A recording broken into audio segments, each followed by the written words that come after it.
Hello, everybody. I'm going to speak to you today about the man of sin described in 2 Thessalonians 2:3. So here we are at the fall season of 2022, and within the next 5 years, 2 Thessalonians 2:3 happens. And we better know who Paul is warning us about. So just think about that. We're probably about within 5 years of this. So you almost have to pause, because for so long it's just been theory, and it's been harmless if it's been taught wrong, but it's going to be important going forward. So it's good to look into this and try to figure this out, because the church still teaches, in general, the church still teaches that the man of sin is the false prophet, and that's incorrect. So we need to review this chapter 2 of 2 Thessalonians at the time of this event. Christ's return a short time later draws near. So the point of this sermon is to explain who the man of sin in 2 Thessalonians 2:3 is. So Paul warns the church of God in Thessalonica and us that there is going to be a great falling away before the man of sin is revealed, the son of perdition. You're going to hear me say the man of sin is revealed, the son of perdition. It's the phrase that's in there, because I have a feeling that Dr. Teal is probably going to be the one that reveals him. And so because of the importance about the falling away in this second chapter of 2 Thessalonians, I would say something about the falling away, because also in the Church of God there are several ideas about what exactly this particular falling away in 2 Thessalonians 2:3 is. If I get started talking, started saying some things about the falling away, then I need to include all the other things about it. It's just too much to cover in one sermon and then attempt to get into who this man of sin is that Paul warns us about. So I recommend reading the falling away, semicolon, the Bible and Worldwide Church of God teachings on cogwriter.com. This article reveals much of this discussion about the falling away. Allow me to sum it up this way about the great apostasy, or the great falling away. There used to be, and still is, the opinion in some circles of the Church of God that very close to the end there should be some kind of explosive growth to take place in the church. Then a greater, even larger falling away than the Takach falling away will happen quickly after that short explosive growth. And then another even greater falling away will happen again, and then the man of sin is revealed, the son of perdition. But what if that explosive growth that is expected to happen just doesn't happen?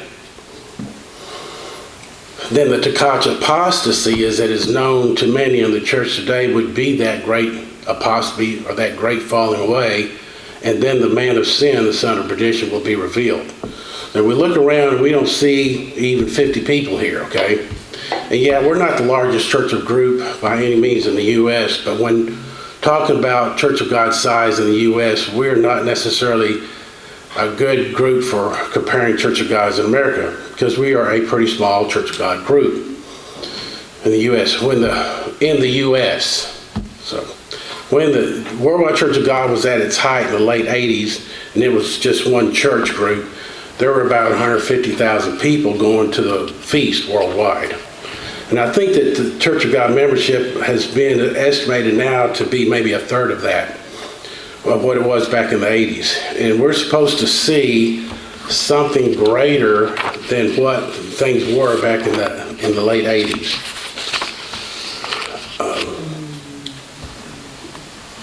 Between now and within the next 5 years.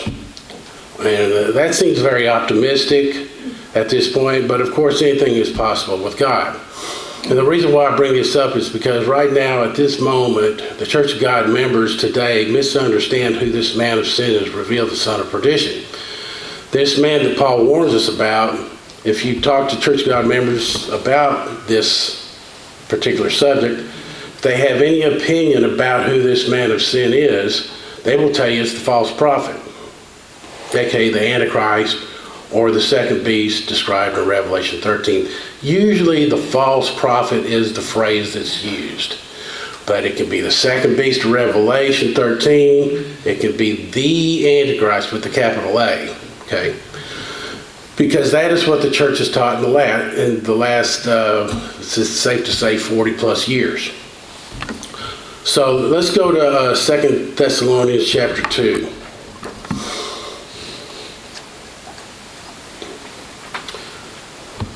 All right, it says, "Now, brethren, concerning the coming of our Lord Jesus Christ and our gathering together to him, we ask you not to be soon shaken in mind or troubled, either by spirit or by word or by letter, as if from us, as though the day of Christ had come." Verse 3, "Let no one deceive you by any means, for that day will not come unless the falling away comes first and the man of sin is revealed, the son of perdition, who opposes," and this is important to remember what I'm about to say here, because this comes up a lot in Revelation 13, comes up a lot in Daniel that we're going to cover. "Who opposes and exalts himself above all that is called God or that is worshipped, so that he sits as God in the temple of God, showing himself that he is God." So,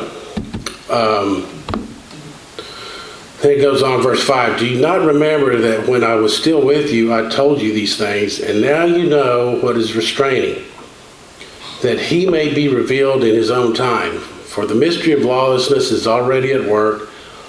Only he who now restrains will do so until he is taken out of the way. And then the lawless one will be revealed, whom the Lord will consume with the breath of his mouth and destroy with the brightness of his coming." Verse 9, "The coming of the lawless one is according to the working of Satan with all power, signs, and lying wonders." And so the false prophet gets tagged in Revelation 13 mostly with power, signs, and lying wonders. When we go to Revelation 13, I think it is, or it's 11, all three of them are doing it, but we're going to see the man of sin and the false prophet. "And with all unrighteous deception among those who perish, because they did not receive the love of the truth that they might be saved. And for this reason God will send them strong delusion that they should believe the lie, that they all may be condemned who did not believe the truth and had pleasure in unrighteousness." So, let's see. Let that soak in. And as I was working up my efforts trying to figure out what to do for a sermon, I was in conversation with a member of another Church of God group that I've known for over 12 years. He's been in the church since he was a kid. As we were talking, I told him that the majority of the Church of God teaches that this man of sin described in 2 Thessalonians 2:3 is the false prophet. And aka the Antichrist, aka second beast, Revelation 13, 11 through 17, and that the teaching is wrong, it's incorrect. I've also told somebody this, and another friend, that they have been at the church much longer than I have. However, both of them told me that they were actually confused about the whole matter. And I'm not surprised, because I see how it's been taught. I've seen how they teach this the times that I've been in another group. So,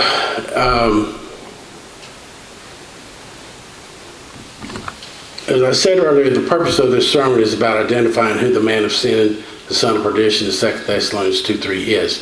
And in relation to what John says about him in the book of Revelation, then I want to take you over to Daniel to show you what Daniel says about the beast, aka the man of sin, the son of perdition. In the many various ways, hardly maybe not at all even mentioning the false prophet. Honestly, I do not know where Daniel mentioned the false prophet at all. Dr. Teal, I talked to Dr. Teal earlier this morning. He said he's got a little thing about, he's got an article in Cogwriter about the little horn and something about the little horn. So anyway, keep this thought in mind also. Paul is warning, is Paul warning us about just, let me twist this stuff. Paul is warning us about just one man and not two, okay? It seems kind of silly to bring this up, but when we go through the scriptures, there is warnings about a nation, a kingdom, but also the same one man.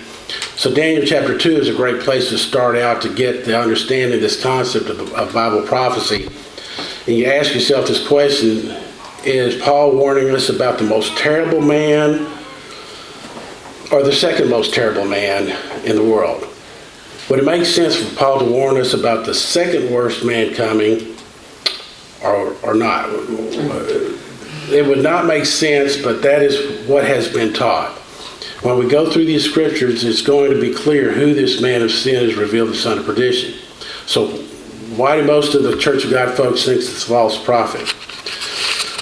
Well, I was not in the Church of God back in the day with Herbert W. Armstrong and the Worldwide Church of God. I do not know why it was decided back then that the false prophet was the man of sin, son of perdition. However, it does fit for the last days because most of the Christians will be expecting the man of sin to be the false prophet. And then maybe they realize they were wrong and that is the beast and it will be too late to flee to the place of safety. Then they end up in the Great Tribulation. The majority of the Church of God, ends up in the Great Tribulation. So, I don't know, but I'm guessing that because the popes for many centuries have claimed to be the vicar of Christ, which means that they claim to be Christ or God on earth, and that seems to have fallen somehow on the second beast, aka the false prophet of Revelation 13, and not the first beast. Revelation 13 is the one and only place to go that gives you a better breakdown of these two men during this horrible time to come. When you look at the two men described in Revelation 13, the Church of God teachers decided that the second beast fit that description better for some reason than the first does, or did at that time. And they still teach this. Even though the first beast is the one who will claim to be God and will be worshipped as God, and not the second beast, aka the false prophet, who only instructs everybody to worship the first beast, or better yet, the beast. Dr. Teal is the one that has taught this subject differently, saying that the man of sin decided in 2 Thessalonians 2:3 is not the false prophet, but is the beast. And I even remember following along with the teaching that it was the false prophet until I decided to prove to myself which one that it really will become soon. The 1 Thessalonians 5:21, prove all things. That really applies here. From here, it's going to seem as though I'm changing the subject, but I feel like I need to address this before I get into the scriptures that describe the beast and the false prophet. So we're going to go off the rails a little bit. So when talking about the beast, whether it's by John in the book of Revelation or by Daniel in the book of Daniel, sometimes the scriptures are describing a beast, like an animal, a lion, a bear, and an eagle. It's also speaking about a man, and it's also speaking about a nation.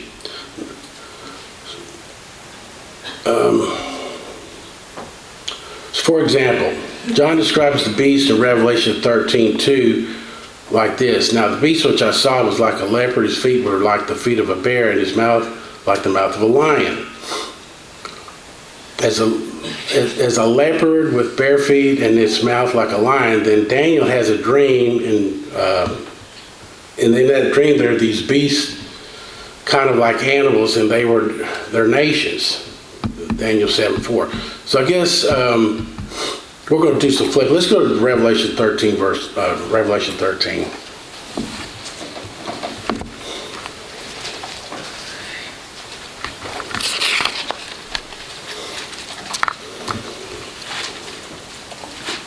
So now the beast in Revelation 13:2 says, now the beast which I saw was like a leopard, his feet were like the feet of a bear, and his mouth like the mouth of a lion, as a leopard with bare feet, and his mouth like a lion. Then Daniel has a dream, and in that dream, in Daniel chapter 7, so I'll get you to hop over Daniel chapter 7.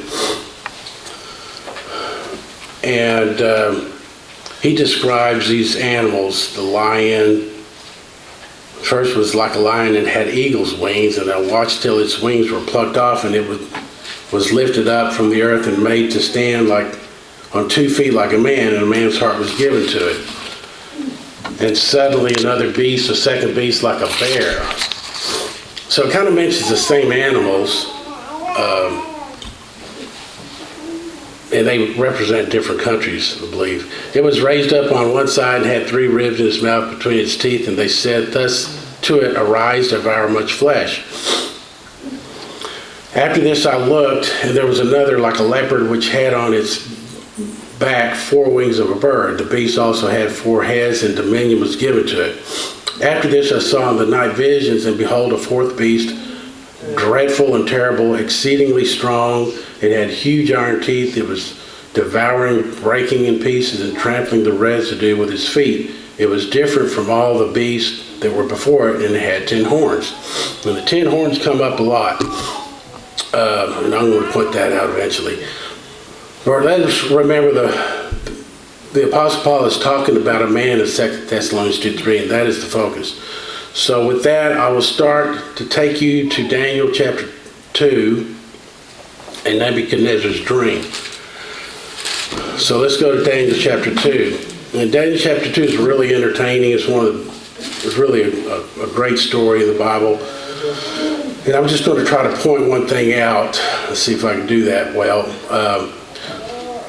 I just don't have the time to cover the whole chapter of chapter 2 in Daniel. So I just want to point out this symbolism of the statue of a man or soldier in the king's dream. The dream is also talking about King Nebuchadnezzar and Babylon and some major empires after that. This is one of the great stories in the Bible, as well as there are numerous great stories in Daniel. This is just one of them. King Nebuchadnezzar had this dream, and he tells his magicians, enchanters, and sorcerers, astrologers, and he demanded that they tell him what he had dreamed. He had dreamt. And if they did not, he was going to have them killed. So of course they could not tell him what he dreamed, and the king was going to follow through and have him killed. Daniel gets involved and tells the king in verse 31 of chapter 2, we've seen images of this drawn out before. It looks like a soldier, but this statue of a soldier, which represents Babylon and 3 other great kingdoms after it, that's how Bible prophecy describes it sometimes. And then sometimes like an animal, Daniel chapter 7 and 8 and Revelation 13:4. All right, so hopefully I made some sense there. The statue represents these nations and sections of it. The head of gold was Babylon, and other parts represented these other empires. And then it gets down to the last one, which is the feet. And this describes this Roman Empire that's coming. And it's not too far away. So let's go to Revelation 19. And while we do that, let's keep in mind what this is about. Paul is describing 2 Thessalonians 2:3 in the conflict and the Church of God being, is Paul describing the beast of the false prophet.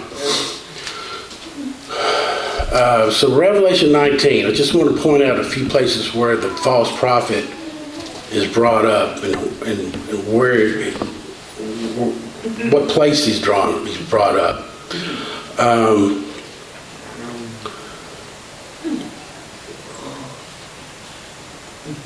So Revelation 19, verse 20. Then the beast was captured, and with him the false prophet who worked signs in his presence. So wherever I see the false prophet working these signs, it says it also in Revelation 13 that the false prophet needs to be in the presence of the beast, by which he deceived those who received the mark of the beast and those who worshipped his image. These 2 were cast alive in a lake of fire burning with brimstone. All right, so Revelation 20 verse 10 brings the devil and the beast and false prophet up. There's another place where the false prophet is brought up. So let's go to Revelation 20 verse 10.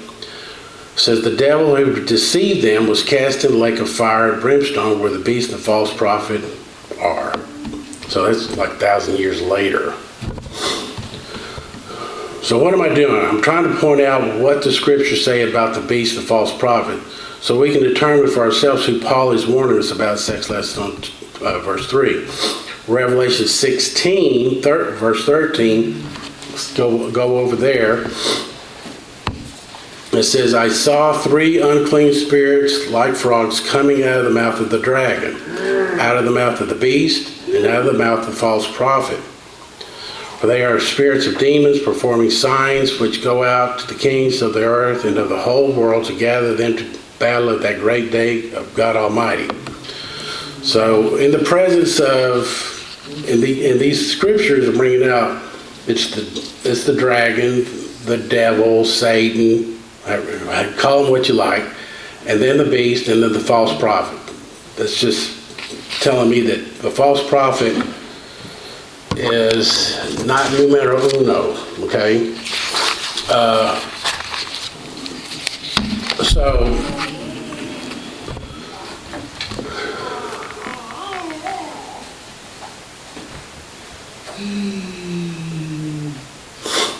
I said that.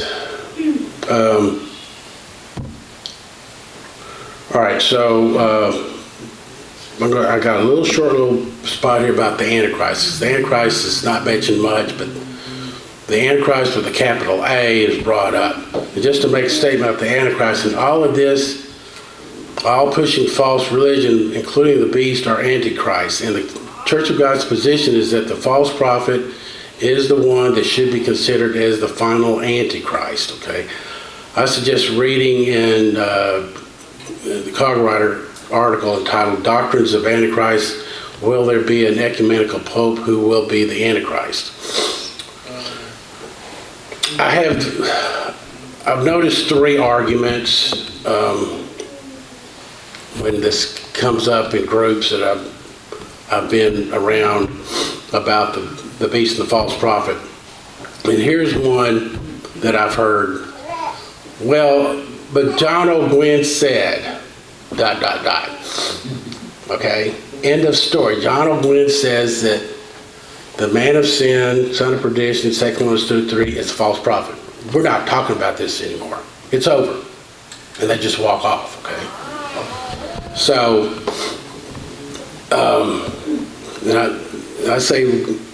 I say go look it up. He's got a Bible study. So many people have his Bible study, okay? I've got it on my computer. It's a good Bible study. He brings up Daniel chapter 8, Daniel chapter 11. But how I've seen this taught about who the man of sin is, they have to use the description of the beast to make it the false prophet. So they're really fast in how they do it. So they're describing the beast. See, it's the false prophet. And I'm just like, Aunt Pat over there, did you?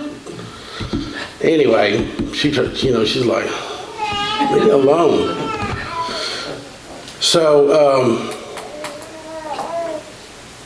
he says very little. And I'm not trying to knock Dr. O'Gwen or John O'Gwen. I'm just saying he says in his Bible study, he says very little about 2 Thessalonians 2:3, the man of sin.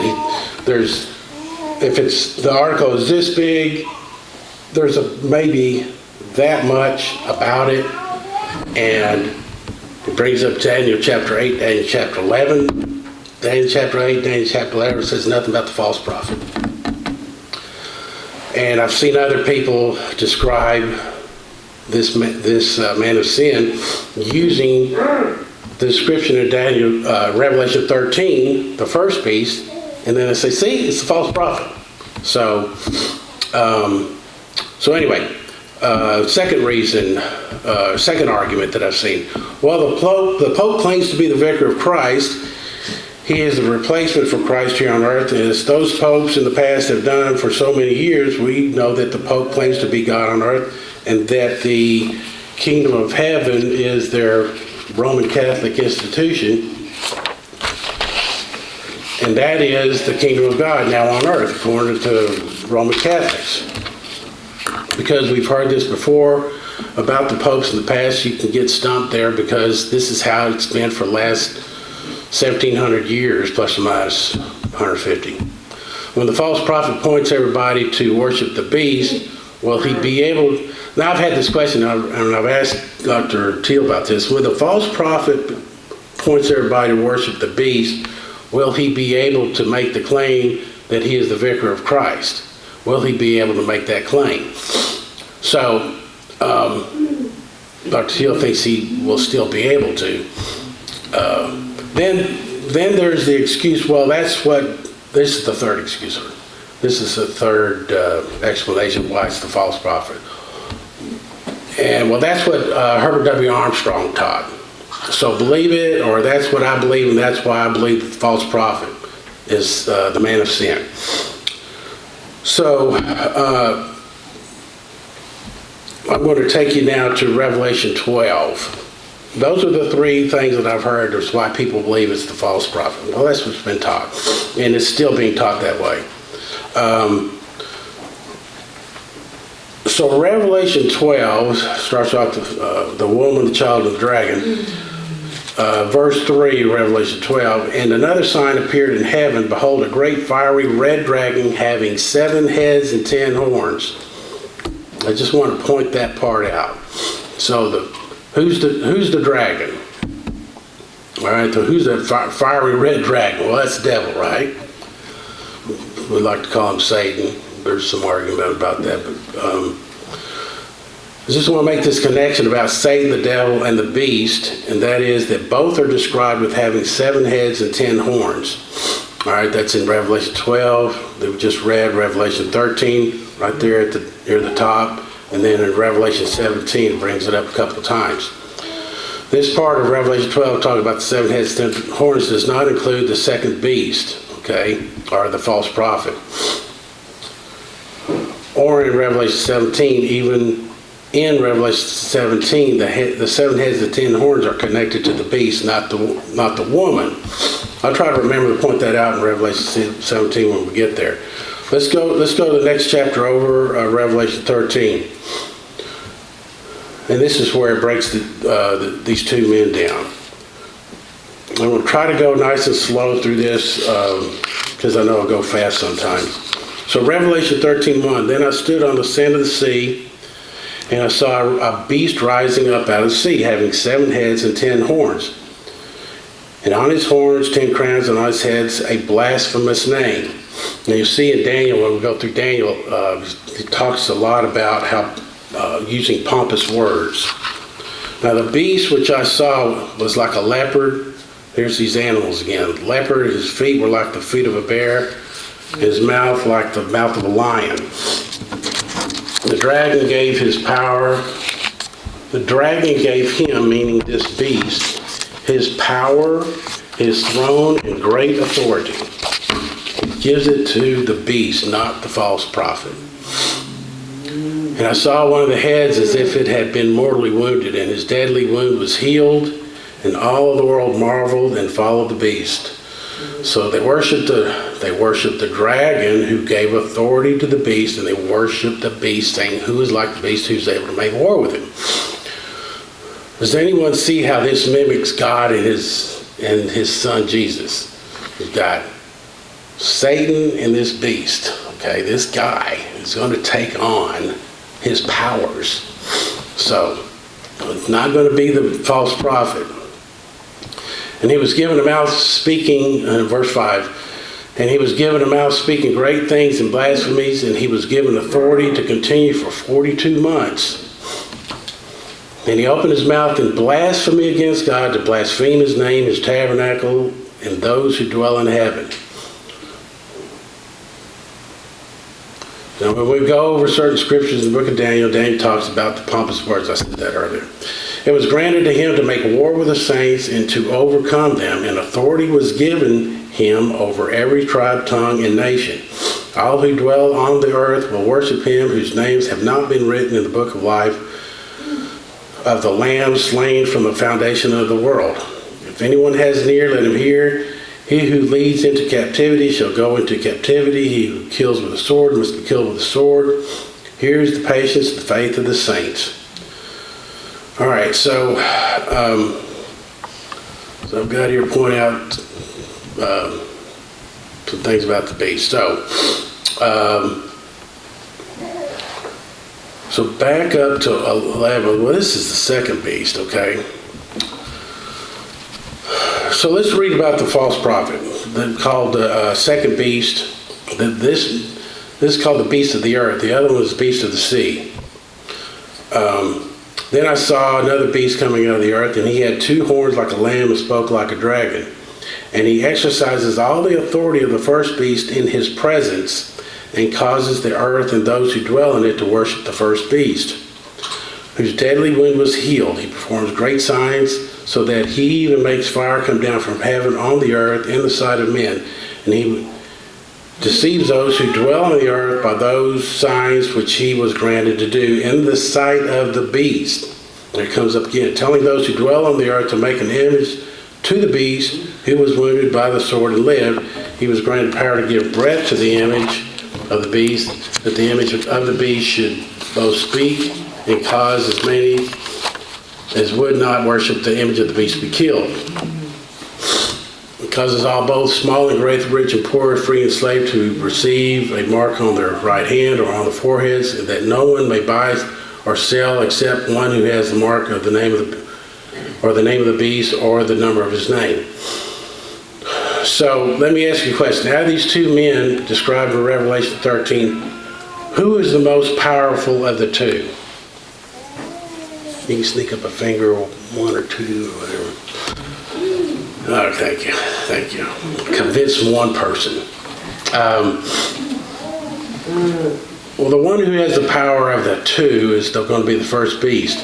He has the power of the devil. The devil gives him power, the throne, and great authority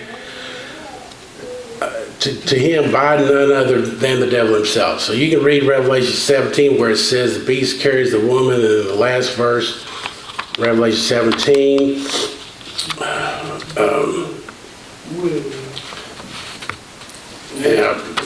don't know why this there. The woman whom you saw is that great city which reigns over the kings of the earth. So there's that argument between the two.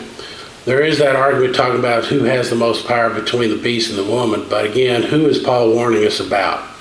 Does it make sense that Paul is warning us about the false prophet, or better yet, or the second beast, who just points everybody to worshiping the beast? That's what the false prophet, according to Revelation 13, does. He deceives a lot of people. He's got the power of Satan. There's even God sends strong delusion. But the one to worry about is the beast. He's the one that orders the killing and the murdering of so many people.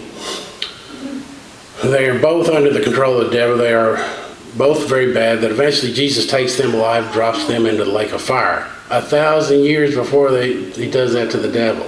That's pretty bad, right? I would think. This has not yet happened to anybody. Eventually it happens to the devil. But of the two, who is Paul warning us about in 2 Thessalonians 3? I keep saying that, right? I keep asking that.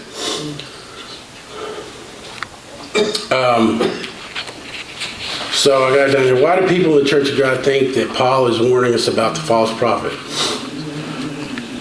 So maybe 10, 20, 40, 50 years or more years ago, it was okay to think that the man of sin was or is a false prophet. Because it was just theory then. It was just too early for that to happen. But now it's a different situation. Now we need to heed Paul's warnings. We're about 5 years away or less from having to make a smart, wise decision about this. Now it's different in the sense that your decisions could be between making it to the place of safety versus being beheaded, as it says in Revelation 20, verse 4b. And I guess not everybody loses their head, but I don't know, looking over. But quite a few, because it brings it out in Revelation 20, verse 4.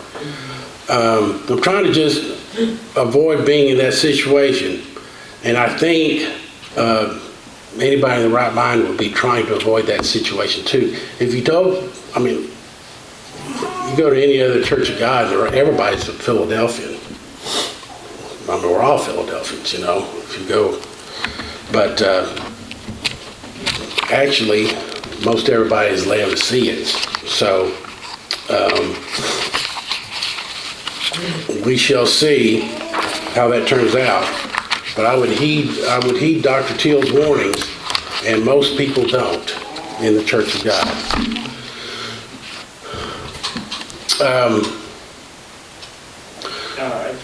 So I have it here, and we're going to get into Revelation 17. It says, sure, a lot make it through, but it's going to be a lot harder to get through those 3.5 years, and they probably get beheaded for taking a stance against the beast system. How can Paul be warning us about the man that points everybody into worshiping the devil in the flesh, being the beast, instead of warning us about the devil in the flesh, which is the beast? I hope I'm making some sense here. I'm saying things in front of what I'm reading here. So excuse me for that. All right, so Revelation 17:1, let's go there. Talking about the scarlet woman and the scarlet beast. Then it says, verse 1, then one of the 7 angels who had the 7 bowls came and talked with me, saying to me, come, I will show you the judgment of the great harlot who sits on many waters, with whom the kings of the earth committed fornication, and the inhabitants of the earth were made drunk with the wine of her fornication. So he carried me away in the spirit into the wilderness, and I saw a woman sitting on a scarlet beast, which is full of names of blasphemy, having 7 heads and 10 horns. There's that term again. The scarlet beast, which is full of names of blasphemy, having 7 heads and 10 horns. That's always going to the beast. So, hopping down, I'm trying to keep this in time. I saw the woman, verse 6, drunk with the blood of the saints and with the blood of the martyrs of Jesus. And when I saw her, I marveled with great amazement. But the angel said to me, why do you marvel? And I will tell you the mystery of the woman that carries her, which has the 7 heads and 10 horns. The beast which you saw and is not and will ascend out of the bottomless pit and go to perdition. There's another little clue. Perdition is assigned to the man of sins. And verse 8, that's in verse 8, perdition, the destroyer, to be destroyed. Take your pick. And those who dwell on the earth will marvel, whose names are not written in the book of life from the foundation of the world, when they see the beast that was and is not and yet is. Here is the mind which has wisdom. The 7 heads are 7 mountains on which the woman sits. There are also 7 kings. 5 have fallen, 1 is, and the other has not yet come. And when he comes, he must continue a short time. The beast that was and is not is himself also the 8th and is of the 7 and is gone to perdition. So we're talking about that one that's coming. The 10 horns which you saw are 10 kings which have received no kingdom as yet. And we can see, if you keep up with Cogwire, I can see how this Dr. Teal talks about the two reorganizations, and I'm not going to say when that reorganization is going to happen, but the leadership in Europe, with all the green ambitions and totalitarian controls, they're going to get overthrown, and that will the coming reorganization, and then they give whoever takes control then gives their power to the beast. So it won't be long. Okay, so I'm going to skip some of this here.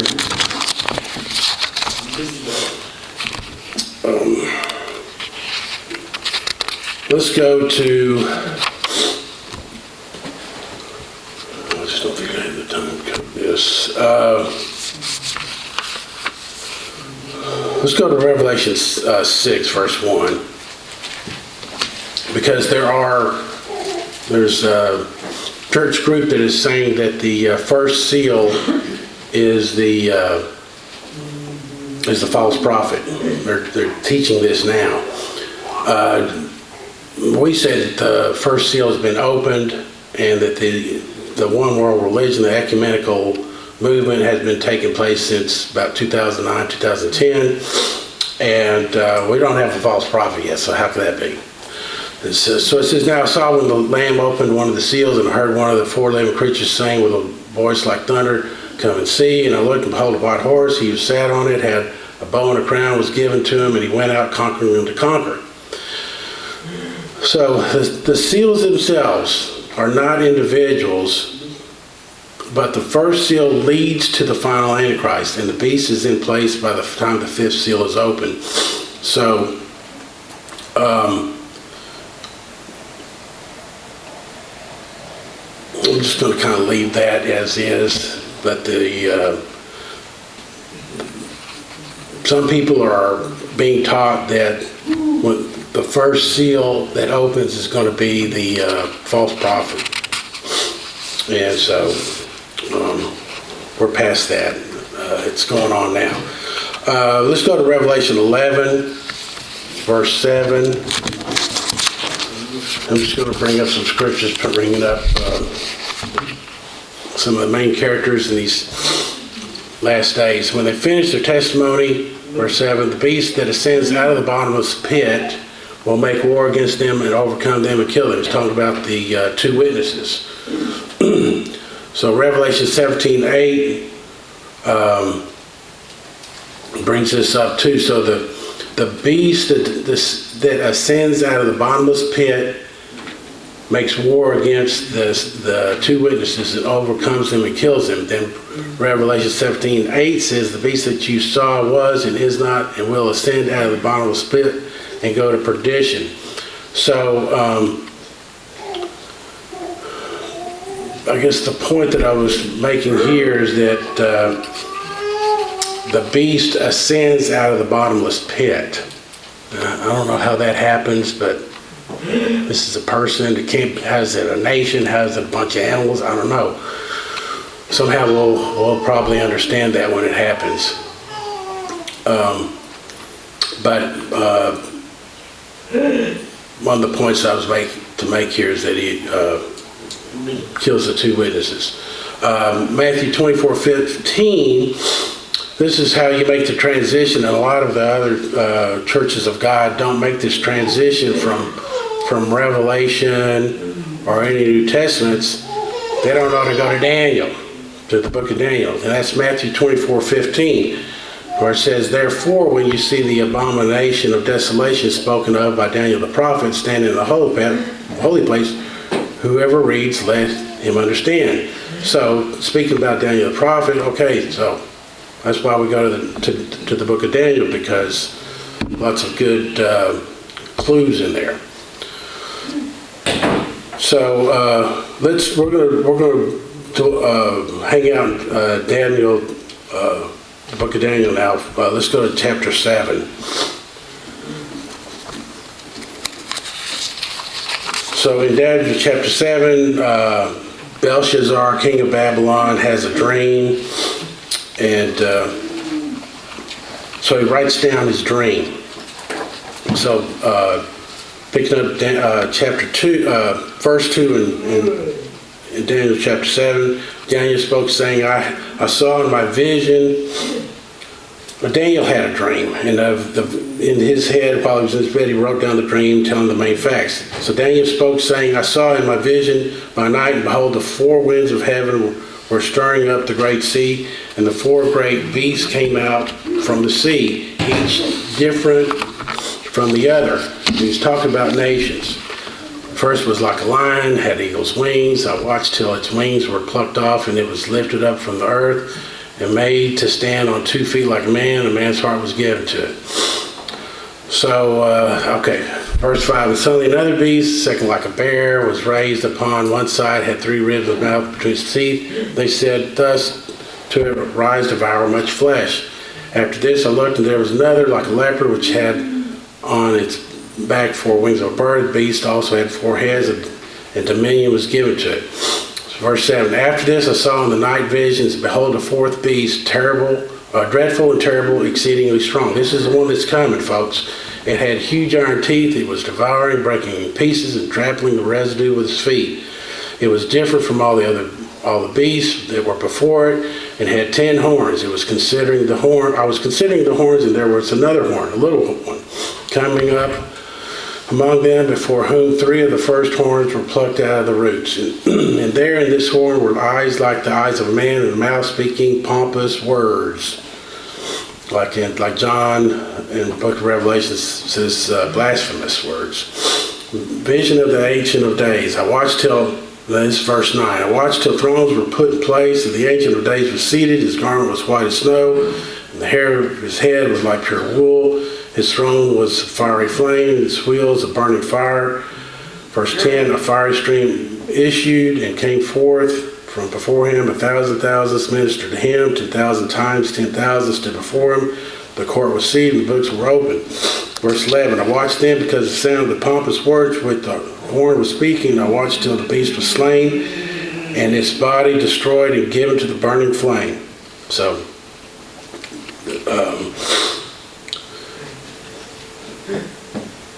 So the one that's got the pompous words there in verse 11, talking about the beast. I watched till the beast was slain and his body destroyed and given to the burning flame. That's Revelation 19:20, where he's being dropped in the fiery flame. As the rest of the beasts, they had their dominion taken away, yet their lives were prolonged for a season at a time.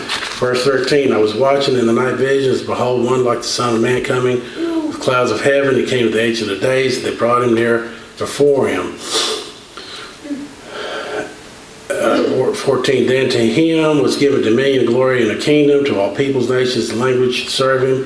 His dominion is an everlasting dominion which shall not pass away, and his kingdom the one which shall not be destroyed. That's kind of what we're celebrating when that time comes with the Feast of Tabernacles here. Talk about the kingdom to come. Daniel's vision is interpreted.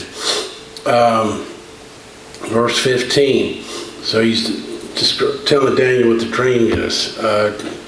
I, Daniel, was grieved in my spirit within my body, and the visions of my head troubled me. I came near to one of those who stood by and asked him the truth of all this. So he told me and made known to me the interpretation of these things. Those great beasts which are four kings which arise out of the earth. But the saints of the Most High shall receive the kingdom and possess the kingdom forever, even forever and forever and ever. Then I wish to know the truth about the 4th beast. Talking about the one we're talking about that's coming, which was different from all the others. Exceedingly dreadful, with its teeth of iron and its nails of bronze, which devoured broken pieces and trampled the residue with its feet, and the 10 horns that were on its head. And the other horn which came up before which 3 fell, namely that horn which had eyes and a mouth which spoke pompous words, whose appearance was greater than his fellows. I was watching, the same horn was making war against the saints and prevailing against them. Ancient of Days came, and the judgment was made in favor of the saints of the Most High, and the time came for the saints to possess the kingdom. But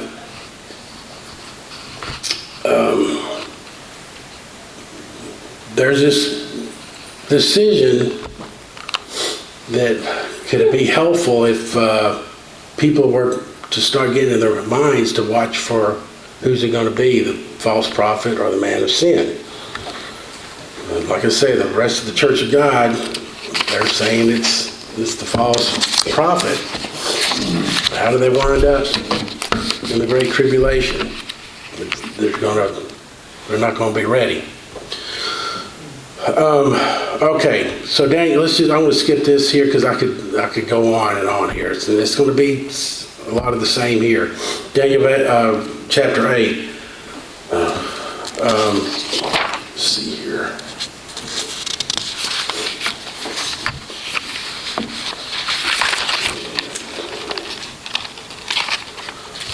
All right, I'm going to try to run down this pretty quick because I'll run out of time. Vision of a ram and a goat. So Jump down to 15. Then it happened when I, Daniel, had the vision and was seeking the meaning, that suddenly there stood before me one having the appearance of a man. I heard a man's voice between the banks of the Ulai. He called and said, Gabriel, make this man understand the vision. So he came near where I stood, and when he came, I was afraid and fell on my face, and said to me, understand, son of man, that the vision refers to the time of the end. This time that's coming, that we're talking about. Now as he was speaking with me, I was in a deep sleep with my face to the ground, but he touched me and stood me up. He said, look, I'm making known to you what will happen in the latter time of the indignation, for at that point of time the end shall be.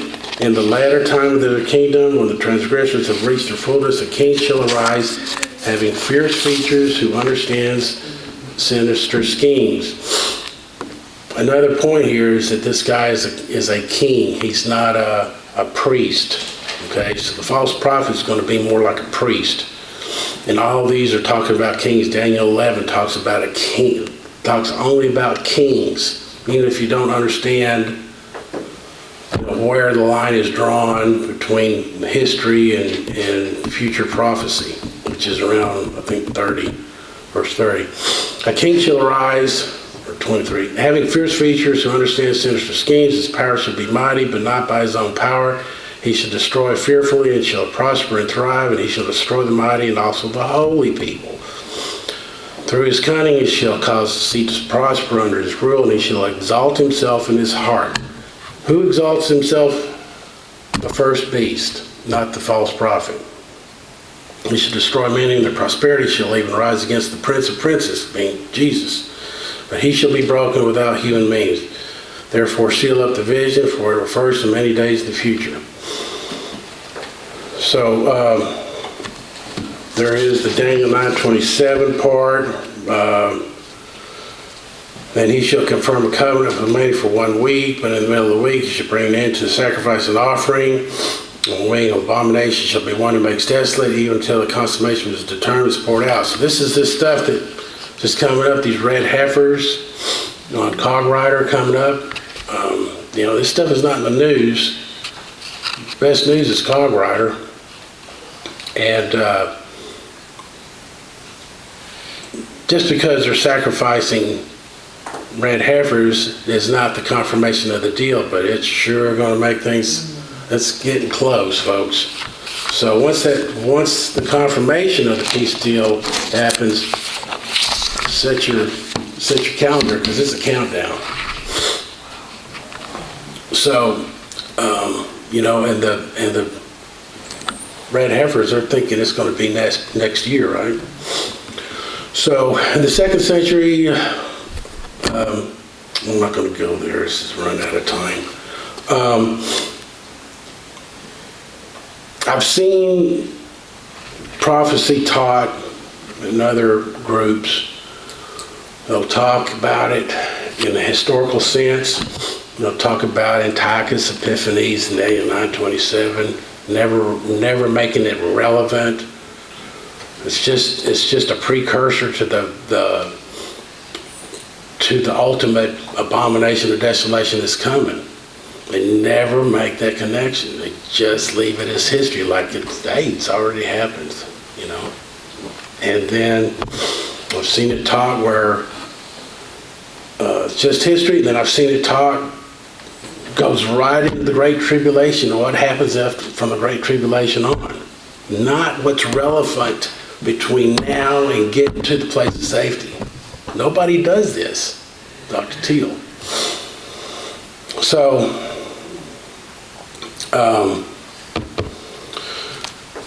Daniel 11, verse 21.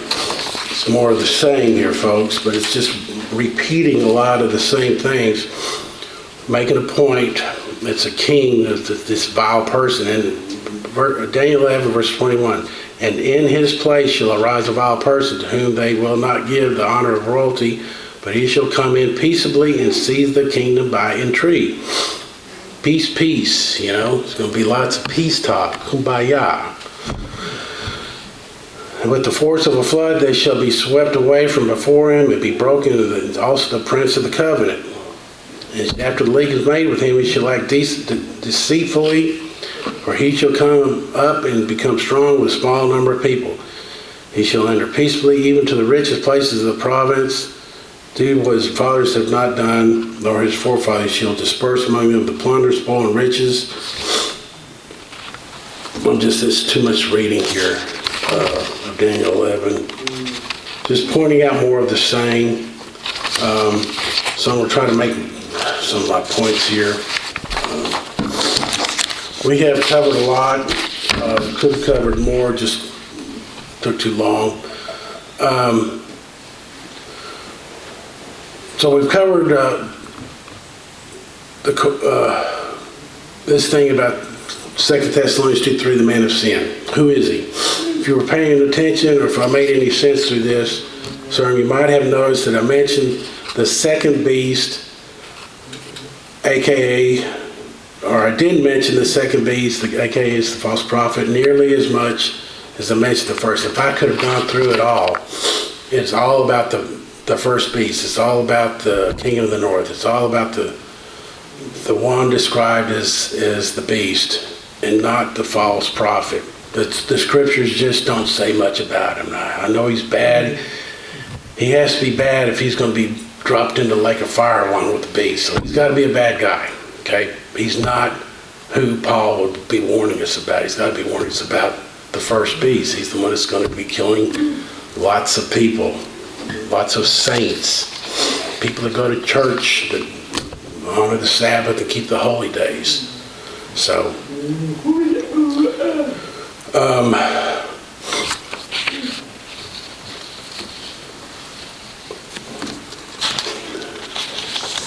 try to start off here. We cover Revelation 6 shortly, pointing out the first seal is not speaking about the false prophet. Fifth seal involves it does have the beast established by the time the fifth seal opens. We think that we're at the opening of the third seal. The fourth seal is not opened. So between the fourth and fifth seal, the beast should be established. Revelation 11 points out that the beast ascends out of the bottomless pit. In Revelation 11:7 or Revelation 17:8, we cover Revelation 12, pointing out that the devil is described as being a fiery red dragon, having 7 heads and 10 horns, and 7 diadems on his heads. Revelation 17 is about the up-and-coming Holy Roman Empire. It's not there yet, and point out all the references to the beast, mentioned 9 times to the Scarlet Woman, which is kind of like referencing the second beast. But let's not forget the fact that the beast, verse 16 says the beast destroys her. So the beast destroys the church. It doesn't necessarily destroy the false prophet, but it destroys the church, the false church. The 10 horns which you saw on the beast, these will hate the harlot, make her desolate, naked, and eat her flesh and burn her with fire. We didn't cover Revelation 18, but that's the destruction of the woman, or the false church, and the whole economic system that's getting put together now. I think that pretty much covers what John says about the beast, the false prophet, 7 heads, 10 horns. Revelation 12:3 speaks about the devil having 7 heads, 10 horns. Revelation 13 says the beast has 7 heads and 10 horns. Revelation 17 verse 3 says the beast, calling it the scarlet beast, has 7 heads and 10 horns. I guess all I can really make a connection here is that the beast and the devil, the beast is the devil in the flesh, and it's going to be a nation, and after this some reorganization. If you watch what's going on, these people are marching. They're not going to have trouble getting food and staying warm over the winter. They're not happy. They know it's coming. They're going to eventually get overthrown, but I'm sure that it doesn't happen until all the totalitarian infrastructure is set in place. So there's still a little bit of time, but man, it's coming. I can see 5 years not being that far away.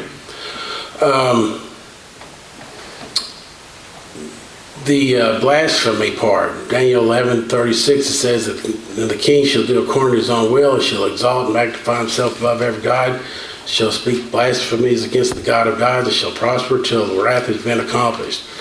What has been determined shall be done. Revelation 13:5, given a mouth speaking great blasphemies, given authority to continue 42 months. Now, I don't know why God does it, but he's got a reason.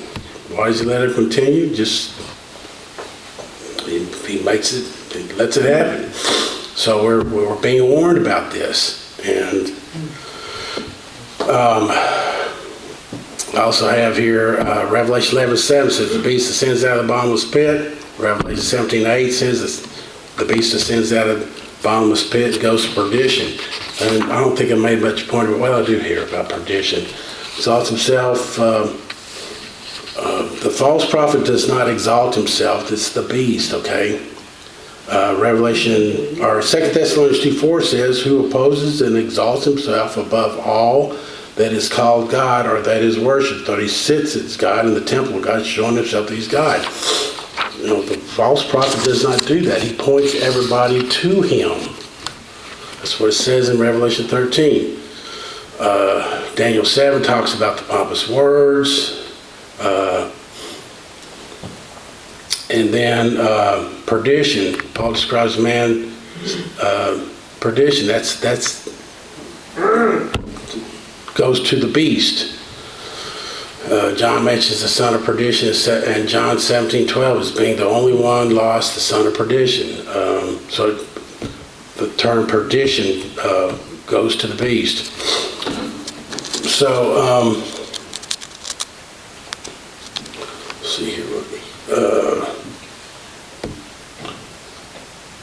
50 plus, in the October-December 2022 Bible News Prophecy Magazine, there's an article in there, 50 plus Laodicean prophetic misunderstandings.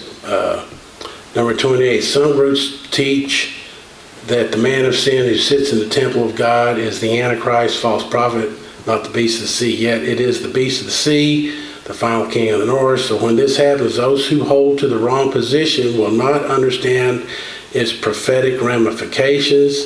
The beast identity of the son of perdition is important to understand in the end times.